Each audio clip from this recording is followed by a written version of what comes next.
Good morning. വെളുപ്പിന് എഴുന്നേറ്റ് വിളക്കൊക്കെ വെച്ചു. പിന്നെ അടുക്കളയിൽ വന്നു.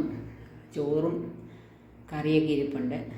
അപ്പോൾ ഇനി ഒരു വെണ്ടയ്ക്കക്കറിയും കൂടെ ഉണ്ടാക്കാമെന്ന് വെച്ചു. വേറെ തോരനും മെഴുക്കുവരട്ടി അതൊക്കെ ഇരിപ്പുണ്ട്. ചമ്മന്തിപ്പൊടിയുണ്ട്.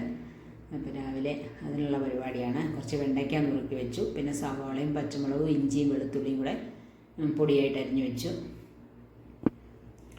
അതിനിടയ്ക്ക് പിള്ളേർക്ക് ചിക്കനും നേരത്തെ വേവിച്ച് വെച്ചിരുന്നു. അതൊന്ന് ചൂടാക്കി ചോറ് കൊടുത്തു. കുട്ടു കഴിച്ചില്ല, അപ്പു മാത്രമേ കഴിച്ചുള്ളൂ. കുട്ടുവിനെന്തോ 2 ദിവസമായിട്ട് മടിയാണ്. മറ്റേ മേടിക്കുന്ന ഗ്രേവിയുണ്ട്, അത് കഴിക്കാനാണ് താല്പര്യം.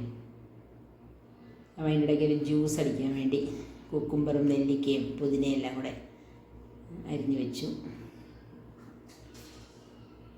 രാവിലെ തിരക്കാണ്. 9 മണിക്കുള്ളിൽ എല്ലാം ചെയ്ത് തീർത്തിട്ട് 9 മണിയാകുമ്പോൾ എനിക്ക് പോകണം. 8:45 9 ആറാകുമ്പോഴേക്കും ഇറങ്ങണം. അപ്പം അത് കാരണം നല്ല തിരക്കാണ് രാവിലെ.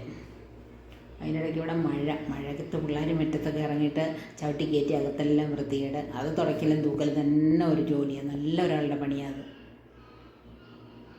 ജ്യൂസ് റെഡിയായി. രാവിലെ ഒരു ചായ ഇട്ട് കുടിച്ചു. ഒരു ചട്ടിയിൽ എണ്ണ വെച്ചിട്ട് അതിലേക്ക് വെണ്ടയ്ക്ക ഇട്ടൊന്ന് വഴറ്റും. വെണ്ടയ്ക്ക വഴന്ന് കഴിയുമ്പോൾ അതിനകത്തോട്ട് നമ്മൾ മറ്റേ അരിഞ്ഞ് വെച്ചേക്കുന്ന സവാള, പച്ചമുളക്, ഇഞ്ചി, വെളുത്തുള്ളി എല്ലാം ഓരോന്നോരോന്നായിട്ടിട്ട് വഴറ്റിയെടുക്കും. അതെല്ലാം വഴന്ന് കഴിയുമ്പോഴത്തേക്കും കുറച്ച് തേങ്ങയ്ക്കകത്ത് മുളക് പൊടിയും മല്ലിപ്പൊടിയും മഞ്ഞൾപ്പൊടിയും കൂടി ഇട്ടിട്ട് അരയ്ക്കും. നന്നായിട്ട് വെണ്ണ പോലെ അരച്ച് അതും കൂടെ കുറച്ച് വെള്ളത്തിൽ കലക്കി അത് ഒഴിച്ചു. നന്നായിട്ട് തിളച്ച് കഷ്ണങ്ങളൊക്കെ വെന്ത് വരുമ്പം ഉപ്പും ഇട്ട് നമ്മൾ ഇതിനകത്ത് തക്കാളിയല്ല ഇടുന്നത്, തോട്ടുപുളിയാണ്. തോട്ടുപുളി വെള്ളത്തിലിട്ട് വെച്ചിട്ടുണ്ട്. അതും കൂടി ഇട്ട് ഒന്നുകൂടെ ഒന്ന് തിളച്ച് കഴിയുമ്പോൾ വാങ്ങി വെക്കും. ഒന്ന് കുറുകി വരുമ്പോൾ പിന്നെ താളിച്ചിടും. കടുകും കറിവേപ്പിലയും പച്ചമുളകും എല്ലാം കൂടെ താളിച്ചൊഴിക്കും. ഇത്രയേ ഉള്ളൂ, കറി റെഡിയായി. ഇനി രാവിലത്തേക്ക് അടയാണ് ഉണ്ടാക്കുന്നത്. ഇത് ഗോതമ്പ് പൊടി, ശർക്കരയും തേങ്ങയും കൂടെ കുഴച്ചെടുത്തിട്ട് ഇലയിൽ പരത്തും. എന്നിട്ട് ആ ഇലയോടുകൂടി അതിലിട്ട്, അപ്പോൾ പിന്നെ നമുക്ക് കൈ കൊള്ളാതെ പരത്തിയെടുക്കുക. അതിന് വേണ്ടിയുള്ള എളുപ്പപ്പണിയാണ്. കല്ലിലോട്ട് നേരിട്ട് പരത്തുവാണെങ്കിൽ നമ്മുടെ കൈ ചൂടാകത്തില്ല, അപ്പോൾ ശരിക്കും പരത്താൻ പറ്റത്തില്ല.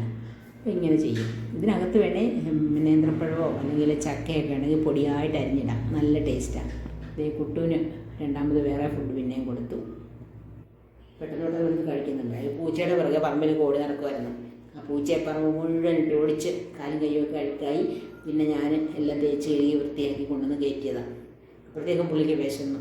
ഇതൊക്കെ അന്വേഷിക്കണക്കാരുടെ ഫുഡ് എന്ത് ചെയ്യുന്നു. പിന്നെ അത് കൊടുത്തു.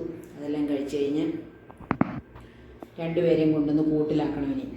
അപ്പോൾ അതിനൊരു ട്രീറ്റ് ഉണ്ട്, അത് കൊടുത്തു. അപ്പോൾ ഇത്രയേ ഉള്ളൂ ഇന്നത്തെ വിശേഷം.